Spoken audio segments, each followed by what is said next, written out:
Wie richte ich das Vogelzimmer barrierefrei ein? Zwar hat im Moment keiner meiner Schwarmvögel ein Handicap, aber ich hatte schon verschiedene Wellensittiche mit Beeinträchtigungen im Fliegen oder der Beweglichkeit der Beine. Deshalb möchte ich in dieser neuen Videoserie das Thema Barrierefreiheit im Vogelzimmer in den Blick nehmen. Barrierefreiheit ist im Moment bei mir beruflich ziemlich präsent, denn Ende Juni 2025 tritt das Barrierefreiheitsstärkungsgesetz in Kraft.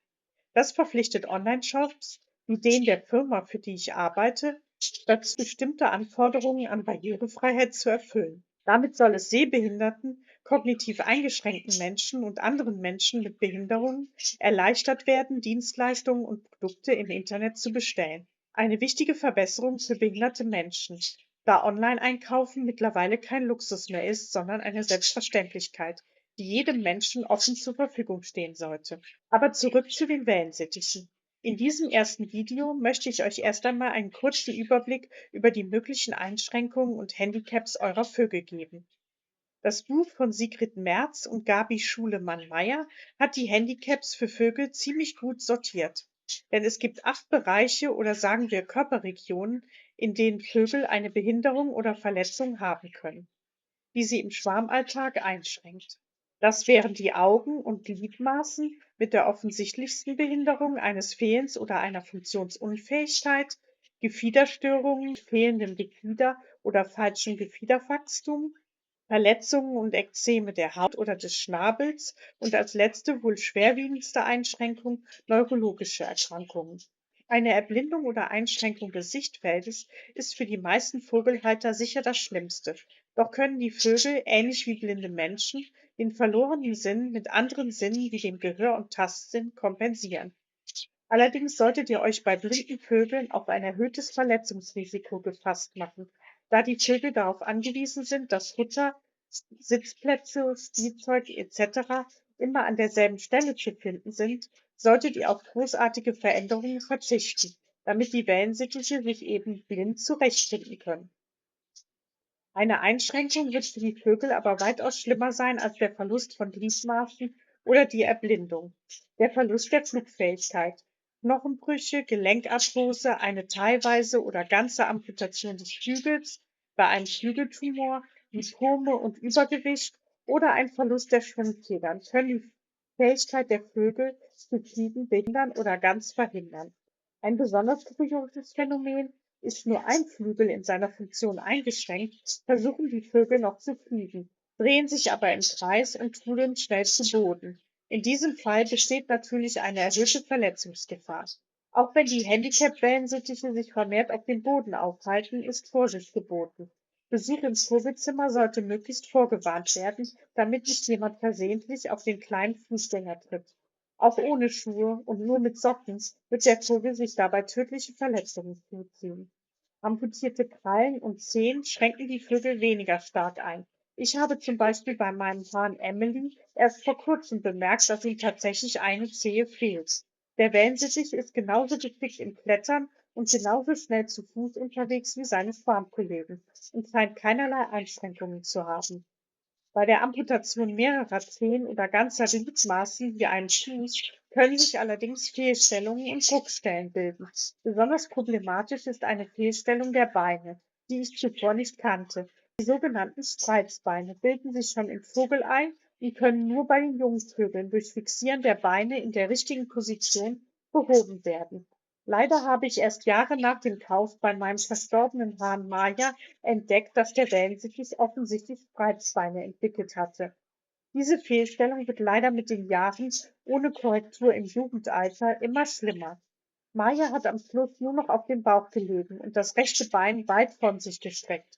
Diese Haltung führte natürlich zu Liegegeführen an Brust und Bauch und auch zu einer Verlagerung der Wirbelsäule, was die Haltung des Vogels immer schiefer werden ließ und schränkte schließlich auch seine Flugfähigkeit ein, mit einer erhöhten Gefahr für Stürze, die schließlich leider auch zum Tod des kleinen Hahns führte, denn in der Nacht war der Vogel gestürzt und hatte von dem Sturz auf den Kopf einen Schlaganfall erlitten. Gefiederstörungen sind bei Wellensittichen nicht selten. Ich hatte schon einen Federopfer, der sich selbst verstümmelt hat und am Ende fast nur noch im Käfig sitzen konnte.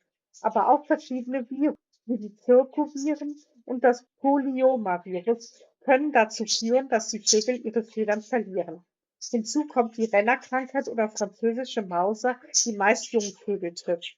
Leider werden diese Krankheiten von Mauser zu Mauser schlimmer. Bei einigen Vögeln ist die Krankheit besonders heimtückisch, weil nur die Schwungfedern betroffen sind und der Vogel so seine Flugfähigkeit verliert.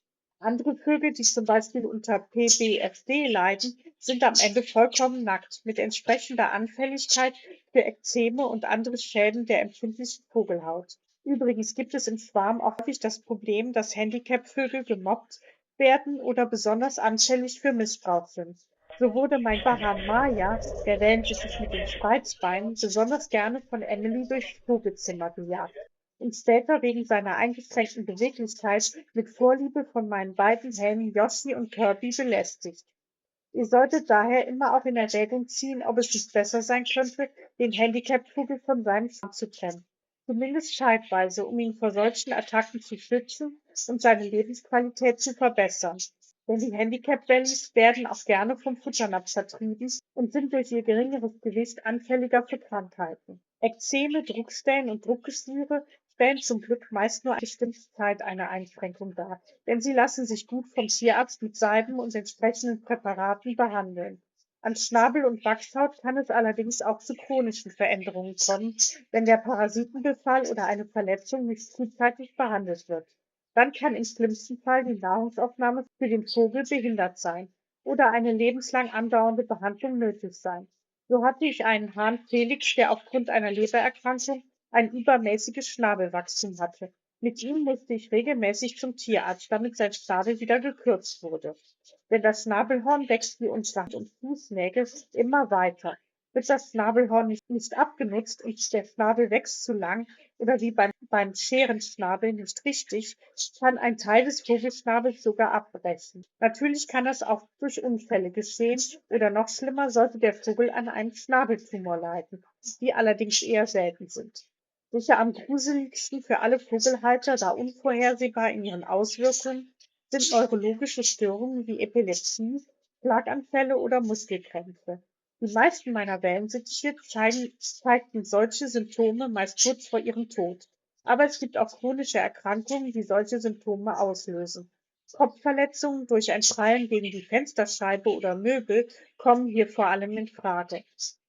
Kleinere Lähmungen der Füße sind meist ein erster Hinweis auf einen Bauchtumor oder einen Hodentumor bei Hähnen. Dann drückt der Tumor auf einen Nerv im Bein.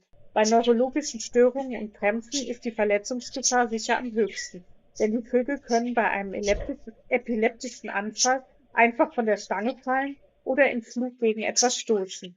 Hier muss vor allem die Sturz- und Verletzungsgefahr gemindert werden. Zum Schluss seien noch die Altersgebrechen der Seniorenvögel genannt. Denn wenn ihr das Glück habt, dass eure Vögel besonders alt geworden sind, haben sie besondere Bedürfnisse. Gelenkverschleiß oder Arthrose in Beinen und Flügeln schränkt die Beweglichkeit der Senioren ein und führt zu Schmerzen. Viele ältere Vögel leiden an Herzschwäche und Muskelschwund und sind deswegen nicht mehr so fit wie ihre jungen Schwarmkollegen. Eine Schwäche und Übergewicht beeinträchtigen die Bewegungs- und Flugfähigkeit zusätzlich. In den nächsten Videos werde ich euch konkrete Maßnahmen vorstellen, wie ihr die Lebensqualität der Wellensittiche mit verschiedenen Behinderungen verbessern könnt.